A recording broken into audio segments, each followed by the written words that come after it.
Donc là, j'ai terminé mes interventions.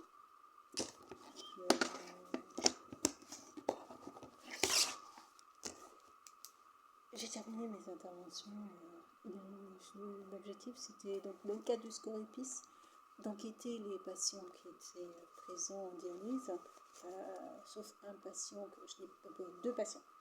En l'occurrence, une qui ne souhaitait pas discuter aujourd'hui. Donc, bon, c'est comme ça. Je ne m'impose pas du tout aux patients. Patiente qui, mais c'est pas la première fois, c'est la deuxième fois. Mais peu importe, je ne me pose pas du tout au patient. Et l'autre, c'est un patient qui, en arrivant au début d'après-midi, m'a indiqué qu'il ne souhaitait pas du tout être en contact. Voilà, en contact avec le service social, avec l'action sociale. Donc bon,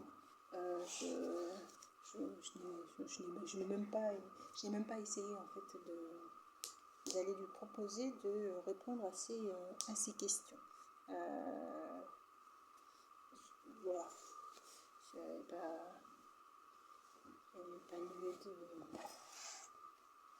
n'y avait pas lieu. En l'occurrence, il n'y avait pas lieu. D'ailleurs, puisqu'il m'a fait remonter un élément, je me dois, moi, de rédiger ce qu'on appelle la fiche de signalement des événements indésirables. Je dois donc rédiger une fiche pour signifier que un événement qui s'est déroulé en début d'après-midi et le mécontentement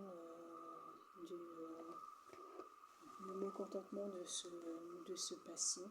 De toute manière, qui bien sûr est logique, mais c'est en lien avec le temps qui m'est donné aussi pour... je déconnecte mon esprit, c'est-à-dire dès que j'ai terminé, je déconnecte mon esprit. Le cerveau ne peut pas contenir un trop grand volume d'informations. Sinon, il y a un risque de burn-out, il y a un gros risque sur le plan psychologique. Donc, volontairement, je trie les informations que je souhaite conserver et ceux que je ne conserverai pas, qui seraient, quand j'ai terminé comme ça, je fais en sorte, lors de mon intervention sur place, de clôturer ce que j'ai, le plus grand de ce que j'ai à faire, pour éviter d'avoir à reporter, parce qu'en fait, le report reporterait sur une potentielle longue durée, et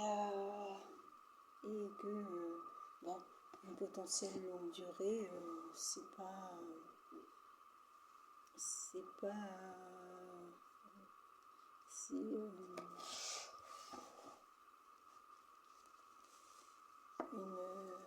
une potentielle longue durée, donc qui m'amènerait aussi à déconnecter. Je pense que j'ai souvenir un peu de cette situation, mais bon, bref, sans rentrer dans les plus de détails que ça. C'est un site sur lequel je termine les interventions donc au cours de l'année, après plusieurs années d'intervention. Je finalise, générer alors ce qu'il y a à finaliser, et puis préparer surtout l'arrivée, préparer. Faire en sorte, ça va être ça l'enjeu, je pense, ça va être faire en sorte que les personnes qui vont reprendre cette activité aient des éléments pour pouvoir reprendre dans de bonnes conditions, en fait. Donc voilà. Allez, c'est parti, voilà. Et puis voilà, quand vous avez quelqu'un comme ça qui montre de l'anémosité, parce qu'il aurait pu arriver et dire quelque chose de sympathique comme « Ah, dis donc, vous m'avez oublié » ou quelque chose comme ça. Ça aurait été sympathique, ça aurait passé... mais la démarche et la manière n'étaient pas du tout pour un événement qui s'est déroulé, je pense qu'il y a plusieurs mois, si ce n'est qu'années, puisque ça fait 4 ans que j'interviens ici et que je suis très très très rarement sur ce site. Donc Donc voilà, donc je n'ai pas eu cette volonté, en plus je pense que c'était pas du tout son souhait, d'essayer de savoir s'il serait d'accord pour répondre à ce questionnaire. Ça va être de rédiger une fiche pour signaler cet événement. Et de rédiger une fiche simplement pour signaler cet événement sur ce site.